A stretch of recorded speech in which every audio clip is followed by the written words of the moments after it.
This is a story of three Colsch brothers, Nick, John, and Charles Colsch. Three brothers I have never met, and you have probably never met either. In relation to me, they would be my great-grandpa, my dad's grandpa, and my grandma's father-in-law.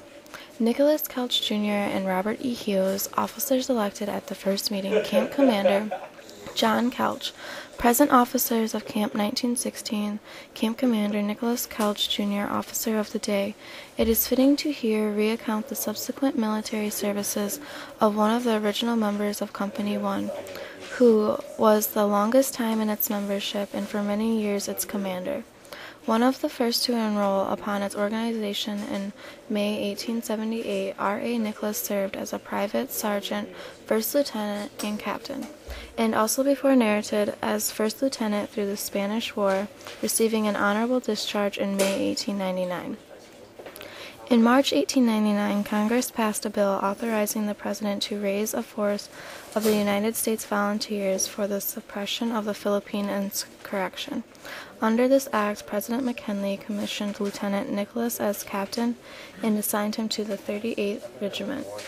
Then, being organized at Jefferson Barracks, St. Louis, Missouri, he reported there to General S. Anderson, commanding the regiment, September 11, 1899, and was assigned to the command of Company B.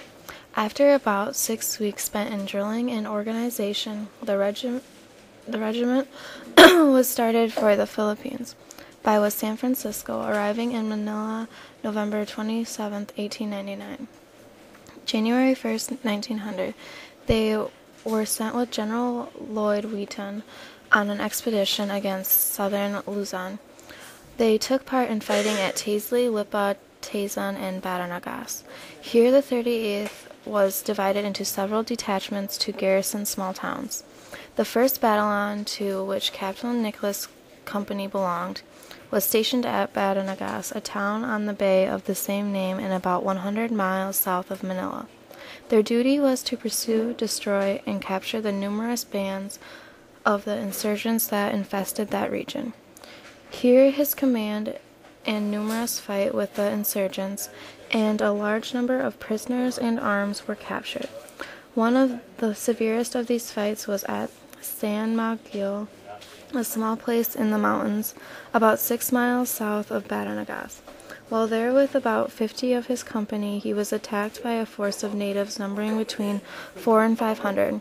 After a fight lasting a couple of hours, they were driven off with a loss of 4 killed and wounded and 16 prisoners.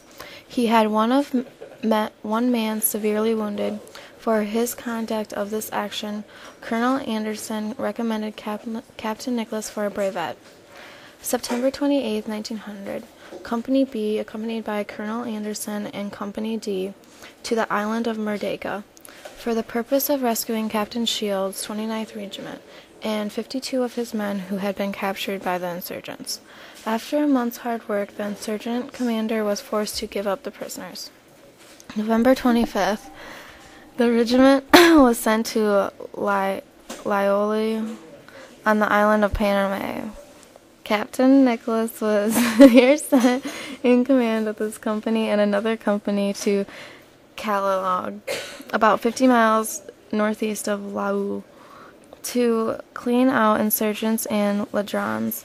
Not much fighting was had here. The first night the command arrived at Calalog, the insurgents fired a few volleys at the town, killing 1 man in Company B. This was the only man killed in the company during its service. A large number of the arms were surrendered here, and several noted ladrons captured.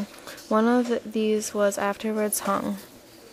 The term of the service of the regiment having nearly expired, it was shipped back to the United States, Captain Nicholas' company being sent as a guard on a freight transport.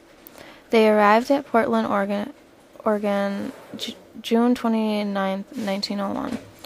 And were immediately sent to San Francisco, where they were mustered out July 5, 1901. His company lost only 4 men by death during their term, 1 man killed, 1 man drowned, and 2 from sickness. Captain Nicholas was in command of the first battalion for 4 months, during Major Mary's absence in China in the Boxer Rebellion. This next segment would be on John W. Colsch of New Albin, 26th at his time of death. He will be buried in the Catholic cemetery south of town. Lieutenant Colsch, son of Mr. and Mrs. Leo Colsch, was born April 18, 1918. He graduated from the New Albin High School and attended Loras College, Dubuque, Iowa. 1 year before his enlistment in the Navy in October 1936, while at Loras, he was an honor student, and while training in the Navy, he was an honor man of his company. During his 4 years of service, he received special recognition as a bombarder and gunner and flew from the States. He flew from the United States on January 27, 1944, with his 5 crew members who, with the exception of one, were still together on their 25th and last mission. This was his last required mission before he was to be flight commander and formation leader of his bombing crew. His crew member were to come home the following week, but he had been asked to remain a little longer. During his combat flying, he had been earned the Air Medal with 3 silver oak leaf cluster and 2 bronze stars. It was on August 13, 1944, Lieutenant Colsch made his last bombing mission.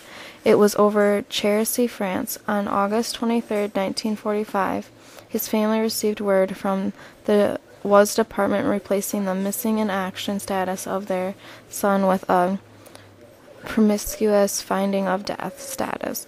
Besides his parents, Mr. and Mrs. Leo Colsch, he is survived by 1 brother, Peter Newelbin, and 3 sisters.